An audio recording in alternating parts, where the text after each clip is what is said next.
এইভাবে যে টার্ন করা যায়, এইভাবে যে মুভ করা যায়, আসলে শাকিব খান এটা শিখিয়ে দিয়েছে। আমি যদি ওনার মুভিতে গান গাইতে পারি, মানে আমার লাইফের অনেক বড় একটা ইচ্ছা পূরণ হয়ে যাবে। বর্তমান সময়ে সবচেয়ে বেশি চর্চিত হচ্ছে এবং আলোচনায় মেগাস্টার শাকিব খানকে নিয়ে, এবং তার সিনেমাগুলো খুব সুপার ডুপার হিট হচ্ছে।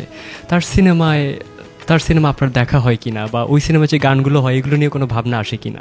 শাকিব খানের প্রত্যেকটা সিনেমা আমি দেখেছি, সিনেপ্লেক্সে গিয়েই দেখেছি, এবং একটা অন্যতম ধারা দিয়েছে।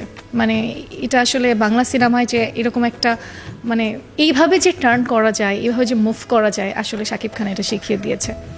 ইভেন বরবাদ, আমি যতগুলো মুভি দেখেছি, বরবাদ, তাণ্ডব, প্রিয়তমা, তুফান, প্রত্যেকটা মুভি একটার থেকে একটা ভালো। কোনটা রেখে কোনটা দিয়ে যে বলবো, এটা আসলে বলার মতো না। এবং গানগুলা দেখা যায় যে সিনেমাতে সব গানগুলা হিট করে না, সব গানগুলা ভালো হয় না। বিভিন্ন সিনেমাতে আছে কোনো গান ভালো হয়, কোনো গান ক্লিক করে, বাট আমি দেখলাম যে গানে আসতেছে প্রত্যেকটাই এক একটা ব্লাস্ট।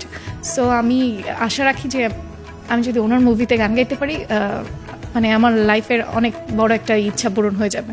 এলএমই সার্টিফাইড বিশ্ব সেরা কপারে তৈরি ওয়ালটন কেবলস, যা আপনার স্থাপনাকে রাখবে সব সময় নিরাপদ।